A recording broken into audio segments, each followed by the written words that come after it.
my channel. Today we are going to be doing a New York City market tell-all. So basically we are going to be talking about all of my opinions and thoughts based on past experiences that I have had at a bunch of different markets in New York City, so that hopefully it can help you if you are also thinking about tabling at different markets in New York City.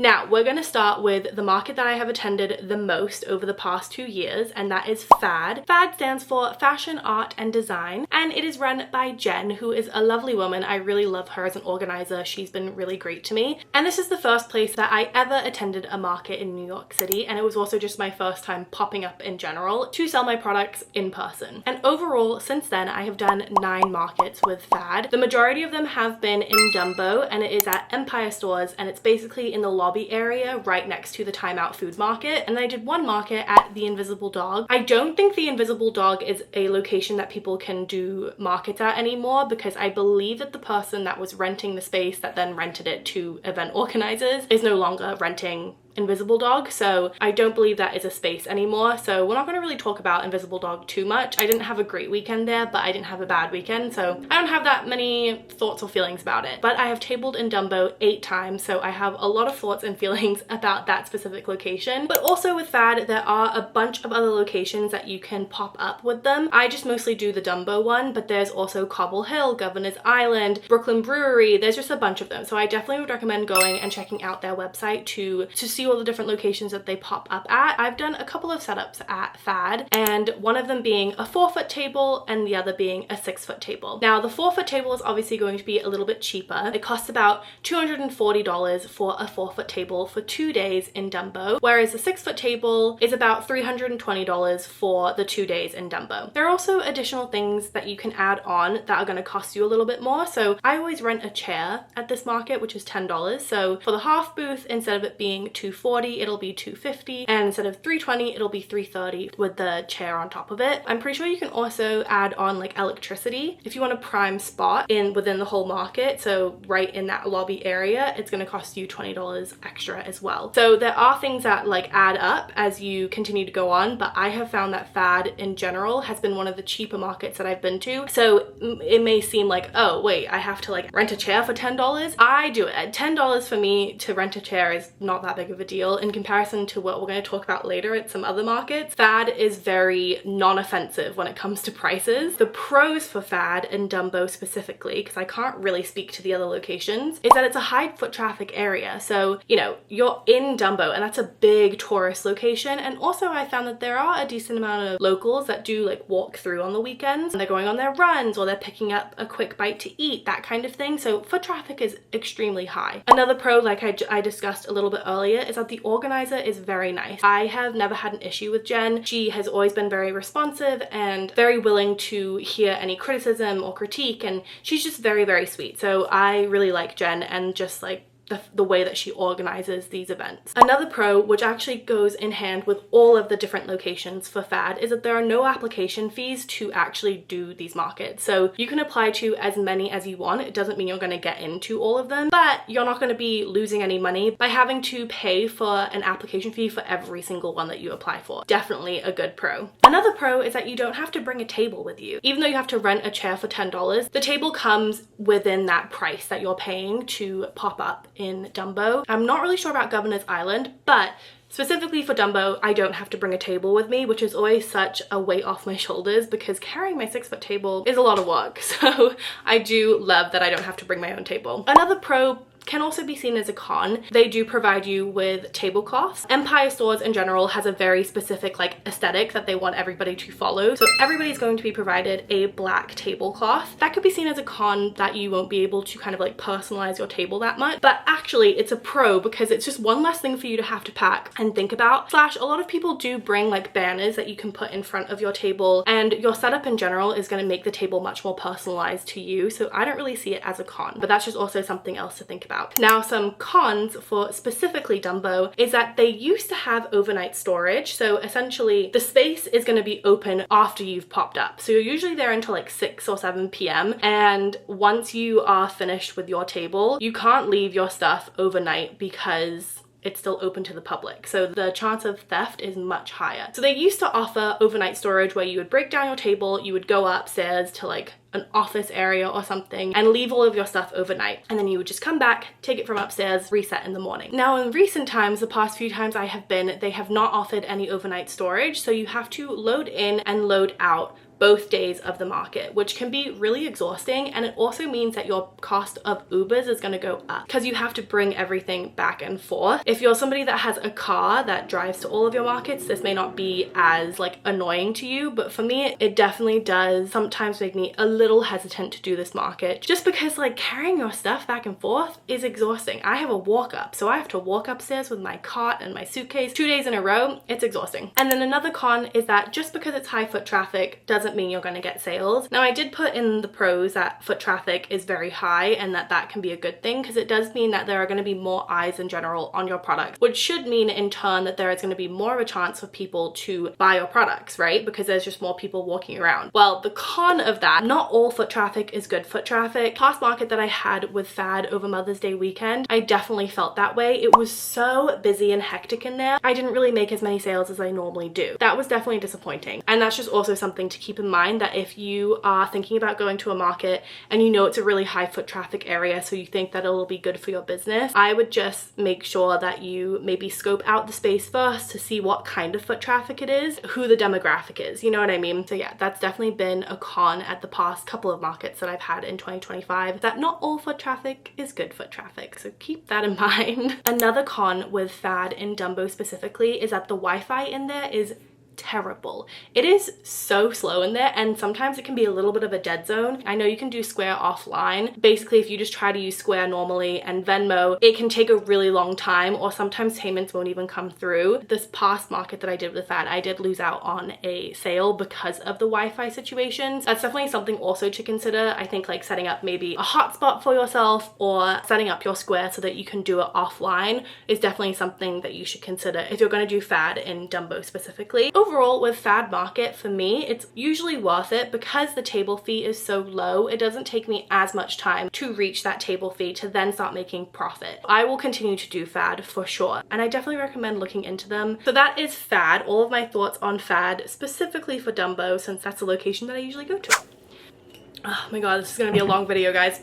Next up, we're gonna talk about Renegade. I have done Renegade 3 times, and I'm going to be popping up with them for a 4th time in June. For a full booth at Renegade, at least in New York City, it's about $715. For a half booth, it's about $375. So in comparison to FAD, you can already see that the price is much higher. And a full booth at Metropolitan Pavilion in the city is a 6 foot by 6 foot space, so usually just like a 6 foot table, and the half booth is 6 foot by 3 foot. In comparison to FAD, where it's a half booth is a 4 foot table or the full is a 6 foot table, and prices are almost half as much. That is definitely something for you to consider when you're looking at Renegade in comparison to FAD. For the Urbanspace Brooklyn location that they do a couple of times of the year, as well as the Metropolitan Pavilion location, the Urbanspace one has bigger sizes. So for a full booth, it's going to be 8 foot by 8 foot, and a half booth is 8 foot by 4 foot. And I'm pretty sure the price is the same as Metropolitan Pavilion, so like $715 and $375. But don't quote me on that. It could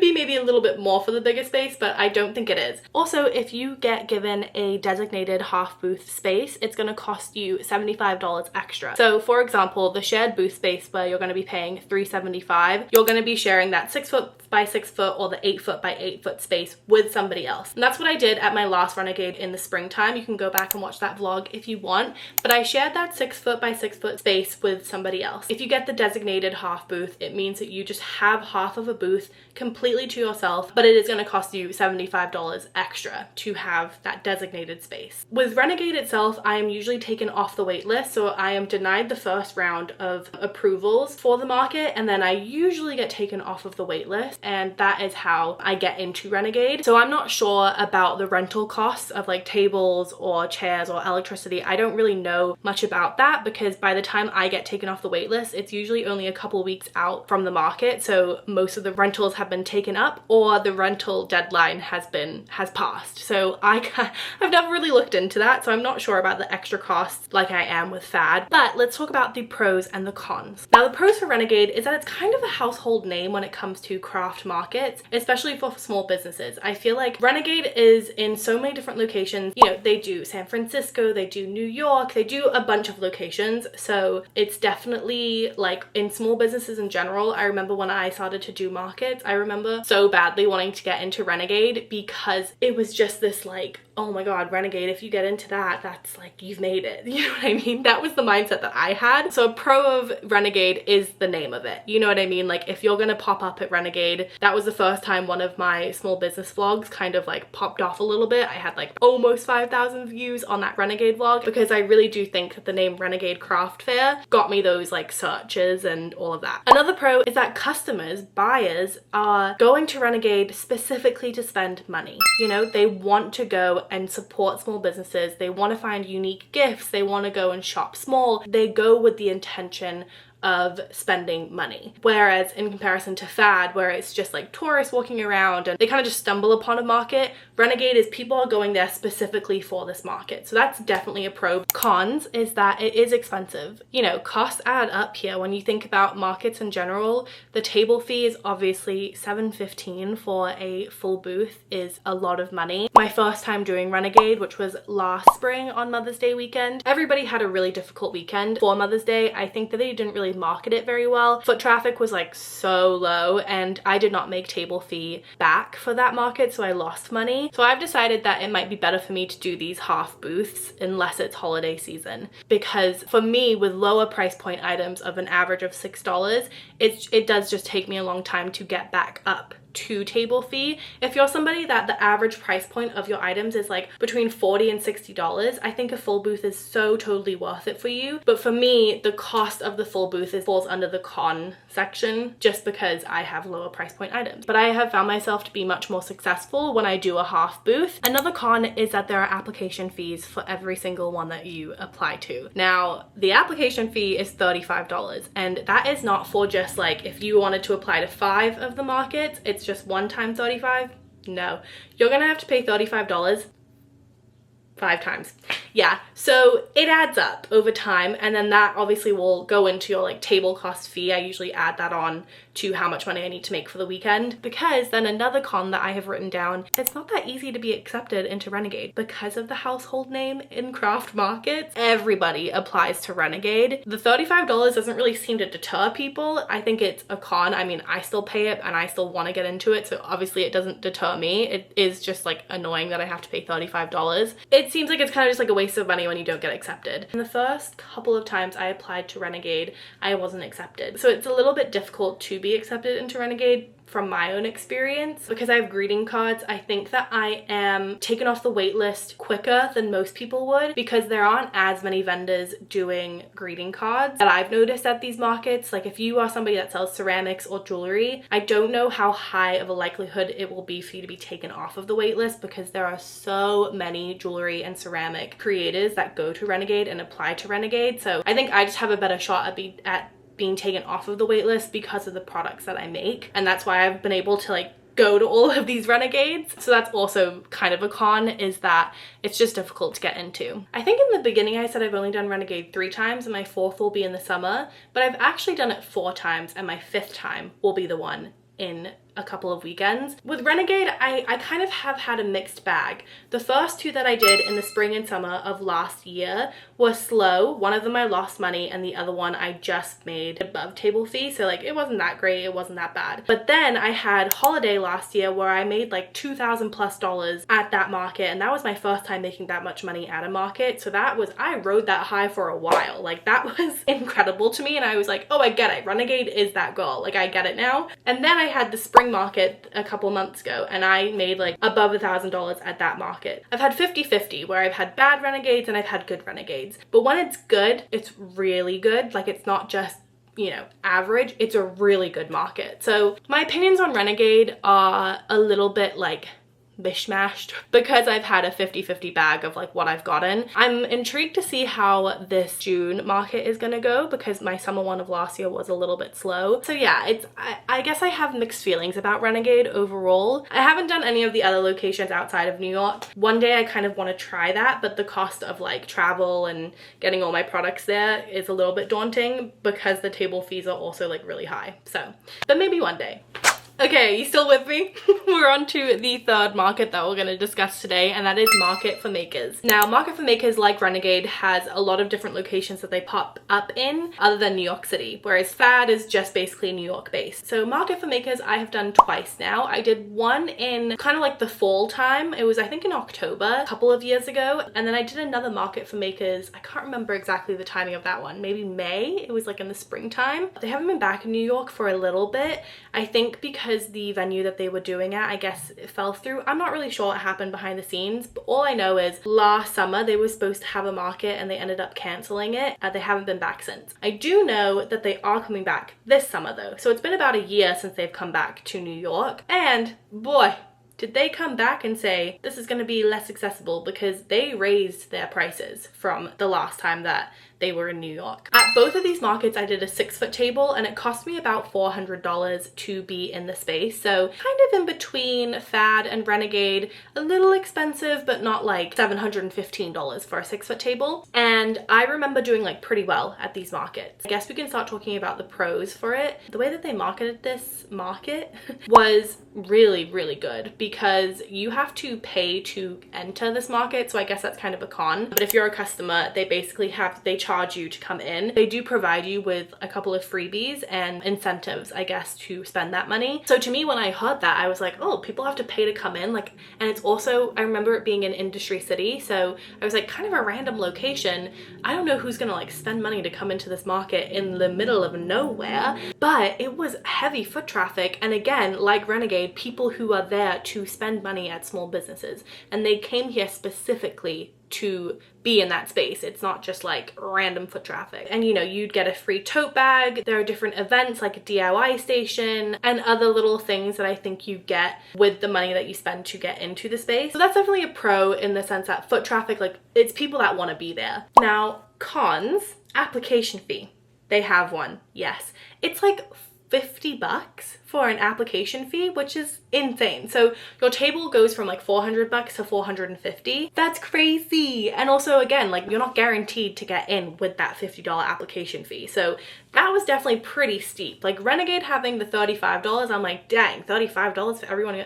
No, this one's $50. So that definitely is a little bit of a deterrent. And now that they're coming back, like I said, they raised their prices. I'm pretty sure for a 6-foot space, it's now about $700. So you're going to be actually spending on par with what you would at Renegade. Renegade at $715 with a $35 application fee, so it's about $750. This one, $700 for a 6-foot space, $50 application fee. So it's on par, but like they went from $400 for a 6-foot space to $700 is crazy. That is $300 extra than the last time I tabled with them. So that's definitely a con. They are popping up in July, but it's a weekend that I have a Blackpink concert, so I cannot attend that market anyway.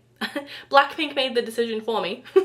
That's definitely a big con, is that they seem like they just wanna, they're kind of like money grabbing, and that's disappointing to see. So I'm intrigued to hear how the summer one goes. I wonder if I'm gonna have any vendor friends going to that one, but I'm intrigued to see if it is equally as good as the past times that I went. Now, Market for Makers is the first market that I ever reached $1,000+ at a market. So that, I remember that being a really exciting time for me because I never thought people would spend $1,000 on my products. It blew my mind. So I feel like I'm a little clouded by that, like, win with this market. I actually forgot to mention for Renegade, but Renegade and Market for Makers, you can just leave your table overnight. You don't have to load in and load out like you do with FAD and DUMBO. I just take my cash box home because obviously I don't want to leave that overnight. You kind of just leave your table there. I know some people who might have higher price point items, you might take your stuff home. But for me, with my greeting cards, I feel like it's pretty safe in the space overnight, and they do lock it overnight at both Renegade and Market for Makers. So that makes it so much easier where you can just come the next day and everything's already set up for you. So I guess that's also a pro for both Renegade and Market for Makers that I just remembered.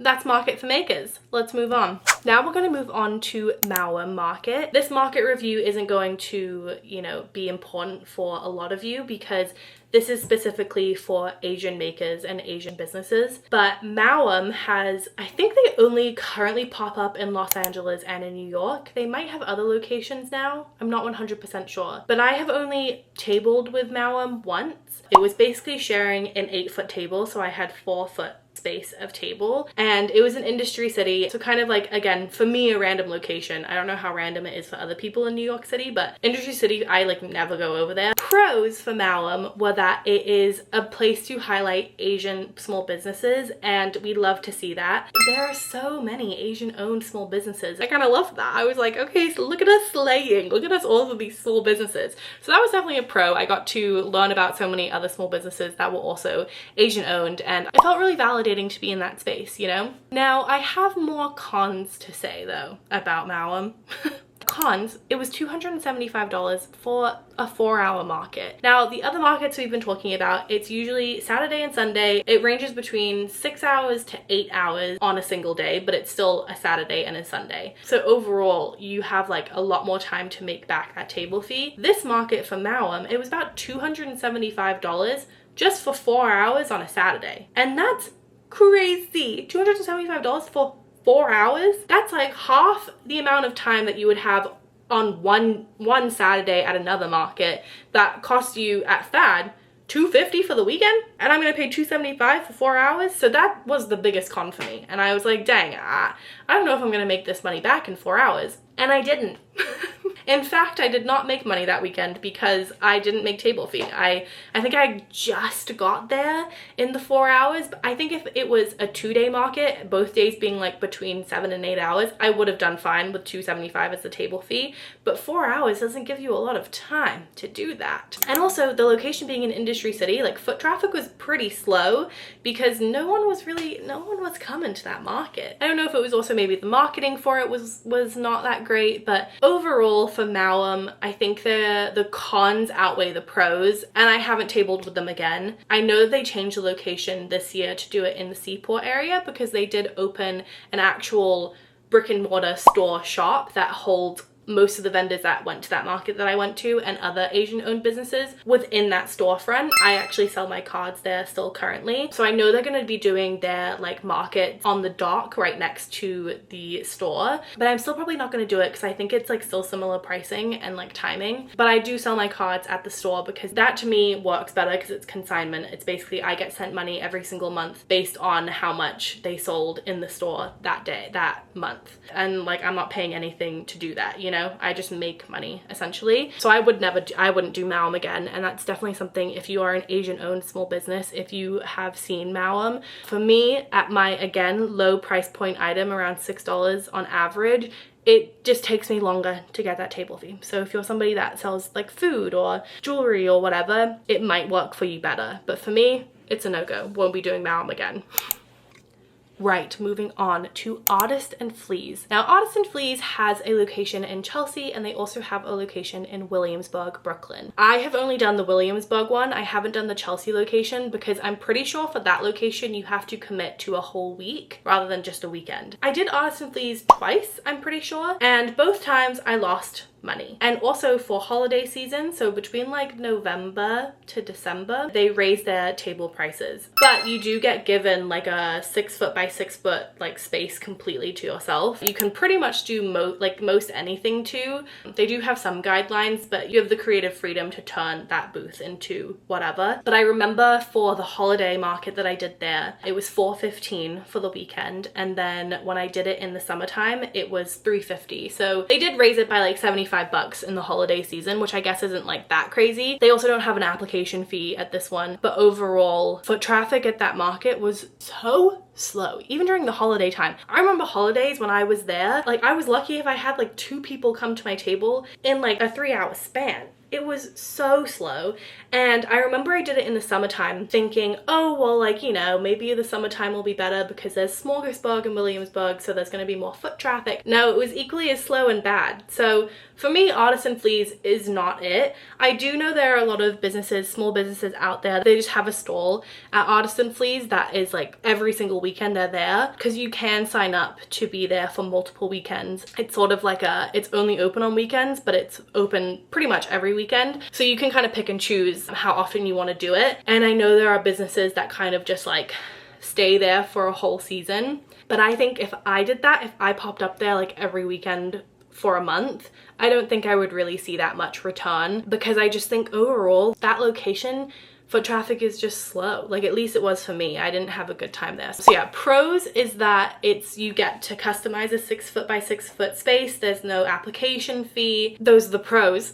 But then the cons is that, you know, foot traffic is really slow and you don't make any money, from my experience. I also think marketing for that market, they don't really do much to market that one. I've talked to other vendors about Artisan Fleas, and they have said that the marketing overall that they've seen for that is really, really bad, and that's why they think foot traffic is slow. Because Williamsburg can be really busy on the weekends, so I'm kind of like, where are the people? Why aren't you showing up for this small business, small creative market? You know what I'm saying? Maybe it's because it's becoming too gentrified. I don't know. The one in Chelsea I know is more popular and everything, but I wanted to add that one in because I think when I first started looking at markets to apply to in New York City, that one kept popping up. So if you're also doing research and keep seeing that one, I personally wouldn't do it, and I don't recommend it. But you might have a completely different experience. In the beginning of the video, I said that we were only going to be touching on those 5 markets, but I totally forgot about Urbanspace at Bryant Park, where I think because I've just done so much content on that market recently that I just like forgot that I could add it into this one. We can briefly discuss the Bryant Park market that I did recently with Urbanspace. Now, Urbanspace does a lot of markets in New York City. They kind of are the organizers of the Bryant Park Holiday Market and the one in Union Square. I'm pretty sure they're also the sponsors of that one, I think. But I have just done the one Bryant Park market recently, a few weeks ago. If you want to see a whole market vlog on Bryant Park, you can go back a couple of videos and you'll be able to see that one there. I wouldn't do this one again. The upfront costs for Bryant Park, it was $800 for the table to actually be in the park itself, and then it was $200 for me to rent the branded canopy that they required you all to use. You could buy the canopy for $400 because essentially this Bryant Park Spring Market was going to be from the end of May to the end of June. You were going to table there for multiple weekends. You could just buy it for $400, or it was rent it for $200. I was actually started to do 2 weekends with them, so I thought, oh, renting it for $200 for both weekends is going to be the same cost as the $400 to buy it, and I don't need that branded canopy again, so I'm just going to rent them. I ended up pulling out of that second market because of how bad the first one went. That with the canopy and the table fee, it was $1,000 to be there for Friday through Sunday. So it was 3 days instead of a normal 2-day market, but still $1,000 is a lot. I also had to buy a specific tent because I didn't have one, and that was about $300. All in all, I was in for that market. It was about $1,300 with the table, the canopy, and the tent. Super expensive. Did not make that money back. I made about $700 for the whole weekend in general. And now $700 at like FAD, where I spent $250 on the table, would have been a good weekend. Like, it would have been fine. But because I had to spend about $1,300 at that market, it was bad. And also, again, like I've said for other markets, a pro is that it's high foot traffic area, but then the con of that is that not all foot traffic is good foot traffic. That's just like my brief, quick overview of Bryant Park, just because I feel like I've talked about it a lot, and I feel like a lot of you guys, my new subscribers on here, are from that Bryant Park vlog, so I don't want to kind of like rehash all of the same information that I just talked about in that vlog previously. Those are all of my thoughts and feelings on the different markets that I have done in New York City. I hope that was informational. I know this was a very long and chatty video where I kind of just spewed so much information at you, but I do feel like a lot of my market content is doing pretty well right now, and I think that's just because a lot of people want to hear an honest review of these different markets that you can attend. So I definitely wanted to come on here and just tell you all of my opinions, because I have a lot of them on the different markets that I have attended over the past couple of years. Something to look forward to is that I do have my first ever trade show coming up in August, and trade shows are essentially like a market, except it's for wholesale buyers, for me to sell my products to stores. so that they could sell them in their store at wholesale pricing. So that is something that we can look forward to together, and then we can see how that compares to just these regular craft markets. So that is everything that we are going to discuss today. Let me know if you have any different opinions from me on some of the markets that I've mentioned. I know everybody has such different experiences at these different craft markets. Like, you know, I've had weekends where I barely made any money at all, and then the vendor next to me had the best market that they've ever had, and vice versa. That's happened to me where I've had the best market and the person next to me has barely made a sale. So, you know, everybody has very different experiences at these markets, but I hope that I can just provide some insight to you guys on my experiences. So that is it. I'm gonna stop talking now. If you want to like, comment, or subscribe, that would be really great. I can't believe we're at 1,000 subscribers. Thank you so much. That is so insane to me. That was my goal for 2025 and we've hit it, and it's only May, so I'm really, really thankful for that. But yeah, I will see you guys in the next one. Bye. Oh my god, what a long and chatty video. Thanks for sticking around. Okay, bye.